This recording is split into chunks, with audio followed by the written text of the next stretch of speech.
Bismillahirrahmanirrahim. Assalamualaikum warahmatullahi wabarakatuh.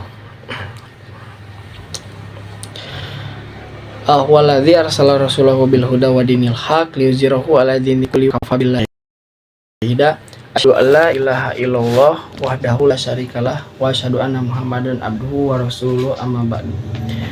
Puji bisa syukur marilah kita panjatkan kepada Allah Subhanahu wa taala yang malah Allah Subhanahu wa taala telah memberikan kesempatan kita sehingga kita bisa berkumpul dalam keadaan sehat walafiat. Salawat desa salam semoga selamanya tercurah limpahkan kepada baginda tercinta yakni Habibana wa Nabiyana Muhammad sallallahu alaihi wasallam, dan tak lupa kepada sahabatnya, tabi'in dan tabiatnya. Semoga sampailah kita selaku umatnya yang mengharap syafaatnya nanti di mujizat wal hisab. Amin ya rabbal alamin.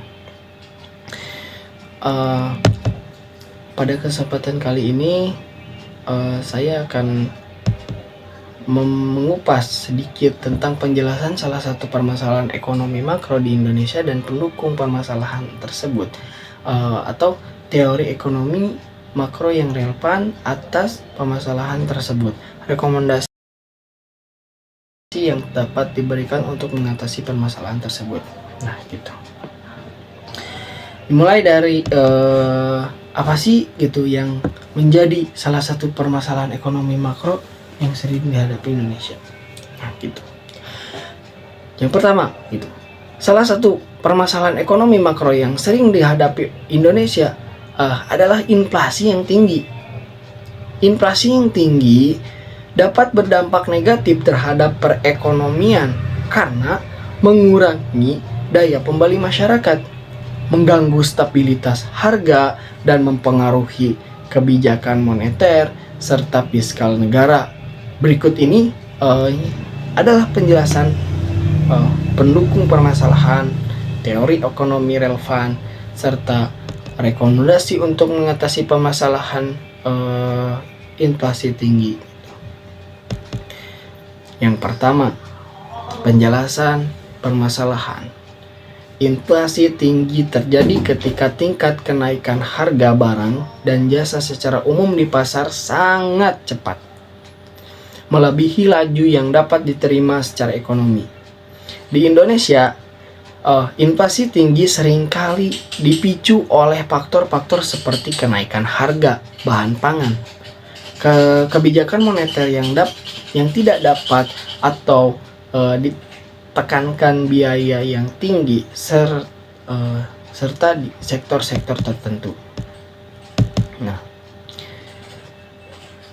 yang poin kedua, apa sih yang menjadi pendukung permasalahan itu?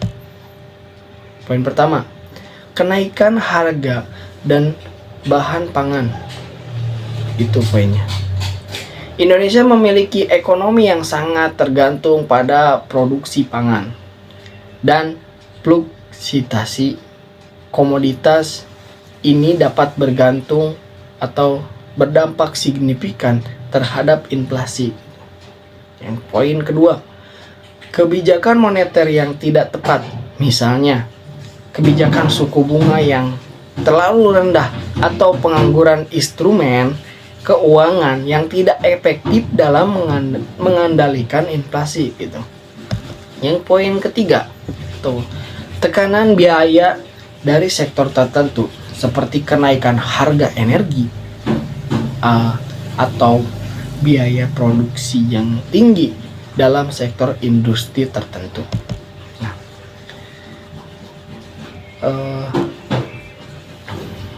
Teori ekonomi makro yang relevan itu adalah penjelasan yang ketiga. Teori kuantitas atau quantity of money. Teori ini menyatakan bahwa inflasi terjadi ketika jumlah uang yang beredar di pasar melebihi tingkat dalam output ekonomi real. Rekomendasi berdasarkan teori ini adalah untuk mengendalikan pertumbuhan uang beredar agar sejalan dengan pertumbuhan output ekonomi. Yang kedua, ada poinnya itu teori inflasi permintaan atau demand pull inflation. Teori ini menyatakan bahwa inflasi disebabkan oleh peningkatan di permintaan agregat yang melebihi penawaran agregat di pasar. Rekomendasi untuk mengatasi inflasi demand adalah dengan mengurangi permintaan agregat melalui kebijakan moneter ketat atau kebijakan fiskal yang ketat gitu. Itu